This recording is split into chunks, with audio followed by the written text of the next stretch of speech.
કૃષ્ણ હર મહાદેવ। તારીખ 9 ઓગસ્ટ રવિવારના દિવસે કામિકા એકાદશીનું વ્રત છે। તો આ વ્રત કરવાથી કહેવાય કે અશ્વમેઘ યજ્ઞ કરાવો એટલું પુણ્ય ફળ પ્રાપ્ત થાય છે। આપના જીવનમાં અજાણતાથી કરેલા પાપો નષ્ટ થઈ જાય છે। ભગવાન નારાયણ અને ભગવાન શિવની કૃપા આપના જીવનમાં આ વ્રત કરવાથી પ્રાપ્ત થાય છે। તો 9 ઓગસ્ટે આ 3 કાર્યો આપ અવશ્ય કરજો।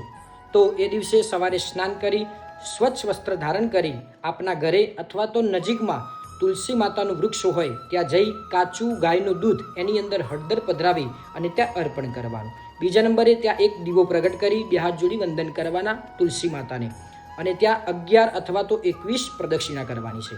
બીજા નંબરની અંદર ભગવાન નારાયણને 108 તુલસીના પાન ચડાવવાના, ભગવાન નારાયણની પૂજા કરવાની, ભગવાન નારાયણને પ્રાર્થના કરવાની। આપના જે પણ કોઈ મનોરથ હોય એ ભગવાન નારાયણને ત્યાં પ્રાર્થના કરવાની છે। ત્રીજા નંબરની અંદર આસપાસની અંદર ભગવાન મહાદેવજીનું મંદિર હોય ત્યાં આપે જવાનું છે। ભગવાન મહાદેવજીને જળથી અભિષેક કરવાનો। ભગવાન મહાદેવજીને પણ આપ પ્રાર્થના કરજો। આપના જે પણ કોઈ મનોરથ હોય એ ભગવાનને પ્રાર્થના કરવાની છે। વ્રત કરવાથી આપના જીવનમાં ભગવાન મહાદેવજી ભગવાન નારાયણની કૃપા આપના જીવનમાં પ્રાપ્ત થશે। આપના દરેક મનોરથ ભગવાન મહાદેવજી ભગવાન વિષ્ણુ પરમાત્મા પૂર્ણ કરશે।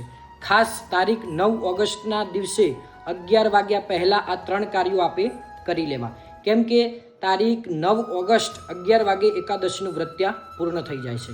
તો આ વિડીયોને વધુને વધુ શેર કરો, લાઈક કરો, કોમેન્ટની અંદર જય શ્રી કૃષ્ણ હર મહાદેવ તો અવશ્ય લખજો। આવી જ જાણકારી માટે અમારા પેજને ફોલો કરી લો। જય શ્રી કૃષ્ણ હર મહાદેવ।